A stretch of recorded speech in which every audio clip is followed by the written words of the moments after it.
غزوہ حوازن میں جب حوازن پر حضور علیہ السلام نے جو ہے وہ ان کے ساتھ جنگ کی اور ان کے لوگ گرفتار کر لیے تو بنو سعد کے لوگ بھی گرفتار ہو گئے.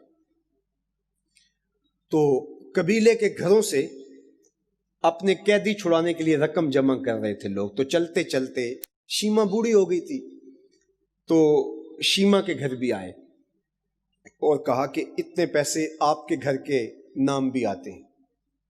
کیوں؟ انہوں نے کہا کہ وہ جن سے ہماری لڑائی ہوئی ہے انہوں نے ہمارے اتنے بندے پکڑ لیے اور ان کو چھڑانا ہے تو یہ تو حصہ تمام گھروں کو برابر دینا پڑے گا. چلتے چلتے کسی کے نام لبوں پہ حضور کا نام آ گیا تو شیما کے کان کھڑے ہو گئے. کہا پھر بولیے. کہا کہ وہ مدینے میں مدعی نبوت ہیں محمد صلی اللہ علیہ وسلم، تو انہوں نے ہمارے جو ہیں وہ لوگ پکڑے. تو شیما نے کہا اچھا انہوں نے تمہارے لوگ پکڑے ہیں تو پھر فدیہ جمع نہ کرو، مجھے ساتھ لے چلو، میں تمہارے قیدی چھڑا کے لاتی ہوں. اللہ اکبر. اب حضرت شیما قوم کے سرداروں کو لے کر کے حضور کے خیمہ نوری کی طرح بڑھ رہی. راستے میں یہ مدنی دور تھا، صحابہ ننگی تلواروں سے پہرا دے رہے تھے اور یہ تیزی سے آگے بڑھنے لگی. رکاوٹ دور کر کے تو نے تلواریں سونچ دی. رک جا اے دیہاتی عورت، جانتی نہیں آگے کوچہ رسول ہے، آگے بغیر اذن کے تو جبریل بھی نہیں آ سکتا، تم کون ہو؟ تو شیما بنت حارث نے تلوار کو جھٹک کے پیچھے کرتے ہوئے کہا خلو سبیلی وَاعْلَمُوا انا اخت نبیکم، میری راہیں چھوڑ دو، تم جانتی نہیں میں کون ہوں، تم جانتے نہیں میں کون ہوں، میں تمہارے نبی کی باجی لگتی ہوں. اللہ اکبر. تلواریں خم ہو گئی، آنکھوں پر پلکوں کی جھلمنے آ گئی. حضور کے خیمہ نوری میں حضرت شیما بنت حارث پہنچی اور کہا حضور آپ کے لوگوں نے ہمارے قیدی پکڑ لیے، چھڑانے آئی ہوں. تو میں تم کون ہو؟ تو کہا میں آپ کی بہن لگتی ہوں. حضور نے ایک نشانی طلب کی تو انہوں نے کہا کہ یہ نشانی موجود ہے.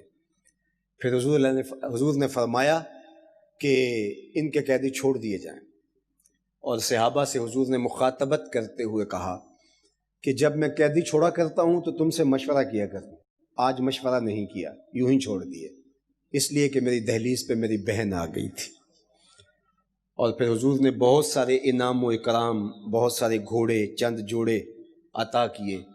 اور چونکہ بہنوں کے دروازے پر، بہنیں بھائیوں کے دروازے پر آئیں تو بھائی خالی تو نہیں موڑا کرتے، تو حضور نے بہت کچھ عطا کیا. اللہ اکبر. تو کتنی خوش نصیب بہن تھی جو حضور کو گود میں لے کے کھلایا کرتی. اللہ اکبر.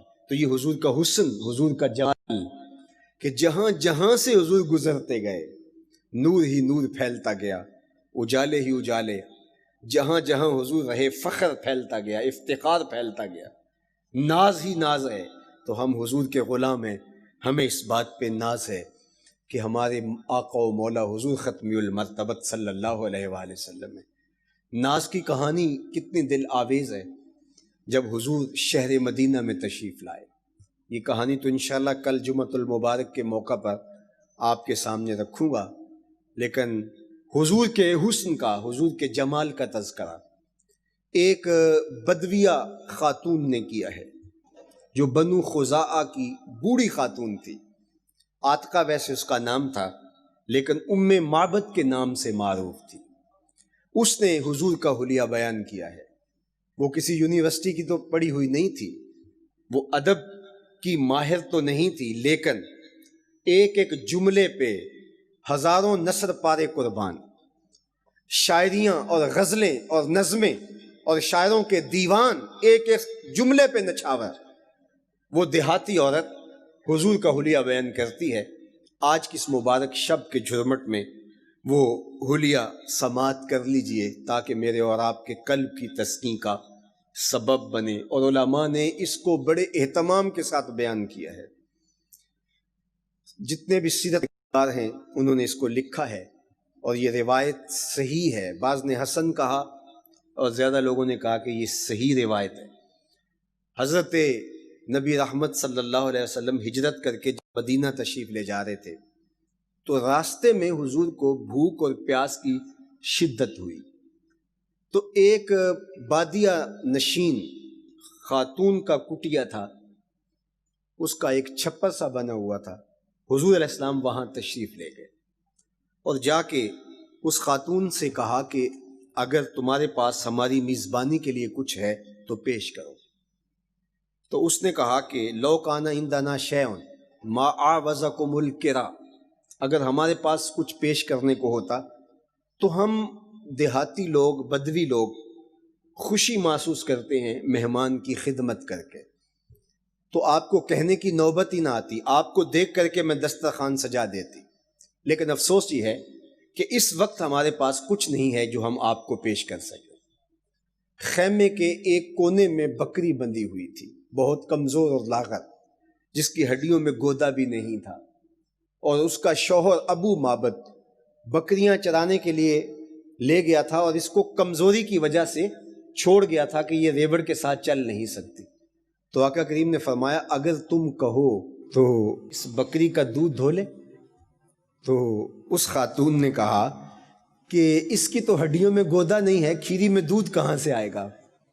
آقا کریم نے فرمایا آپ کی اجازت درکار ہے. تو اس نے کہا میرے ماں باپ آپ پہ قربان. اس خاتون نے، وہ حضور کو جانتی بھی نہیں ہے، حضور کے چہرے کو دیکھ کے کہا میرے ماں باپ آپ پہ قربان، اگر یہ دودھ دیتی ہے تو مجھے کیا اعتراض ہو سکتا ہے؟ تو حضرت ابوبکر صدیق رضی اللہ تعالیٰ عنہ آگے بڑھے اور اس بکری کو کھولا اور حضور کے سامنے کھڑا کیا. حضور نے دست برکت اس بکری پہ رکھا، اس نے جھرجھری لی اور اس کی کھیری میں دودھ اتر آیا. آقا کریم علیہ السلام نے دودھ دوہا، خود پیا، عبداللہ بن اریقت کو پلایا، عامر بن فہیرہ رضی اللہ تعالیٰ عنہ کو پلایا، حضرت ابوبکر صدیق رضی اللہ تعالیٰ عنہ کو پلایا، ام معبد اس کے ساتھ اس کا بیٹا تھا اس کو پلایا، خود سیراب ہو کے پیا اور کہا اور لے آؤ، برتن اور لے آؤ.